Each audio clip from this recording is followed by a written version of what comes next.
Episode 2 on how I'm teaching myself finances as a Canadian millennial wife and mom, because that shit was not taught to me as a child. This habit has taught me more about money than any finance book I've ever read, and it is simply tracking every dollar that we spend for 15 minutes every Sunday. That's it. The key here, though, is to make it a vibe, make it fun, or else you're not going to want to do it again. Grab a fun drink. I like root beer Zevia, especially, or a nice coffee, depending on what time of day you do it.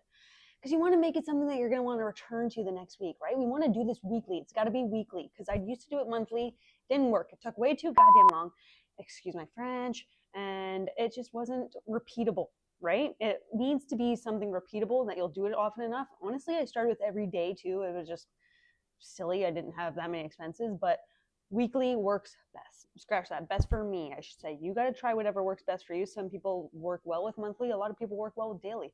Weekly, I find, is the average status quo of like, yeah, that's a good amount of time where I know I'll do it again the next week. So I sit down, I go through all 4 banks. If you missed episode 1, I'm trying to condense those down to one bank into Wealthsimple, and I put it all into a Google Sheet. So I ask myself one question: did I spend money? Did we spend money as a household where we wanted to this past week? Yes or no? After I track everything. Now I do this because I got to remind myself what gets tracked can be measured, and what gets measured is a lot easier to improve. And reminder, like, I'm always going to put this disclaimer: I am not a finance expert in any way, shape, or form. I'm such a newbie in this. I'm literally figuring this out as I go, but I actually like watching beginners learn things publicly because it makes new skills like this less intimidating. So that's what I'm doing here. And it helps me to document it as well, to understand it in my brain a little bit. I'm sure so many of you are like that as well. The Google Sheets I use is very basic: home expenses, groceries, gas, miscellaneous spending, income, and totals is what I track on that, and that encompasses everything.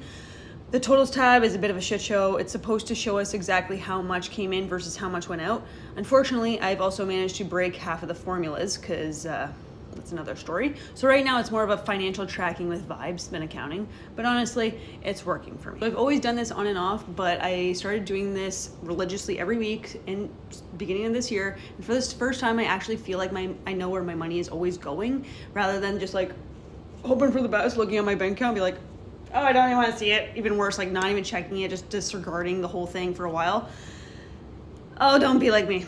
Just let's do this together, and we can make our financial futures a lot better than what we're taught, aka 0. So stick around for episode 3.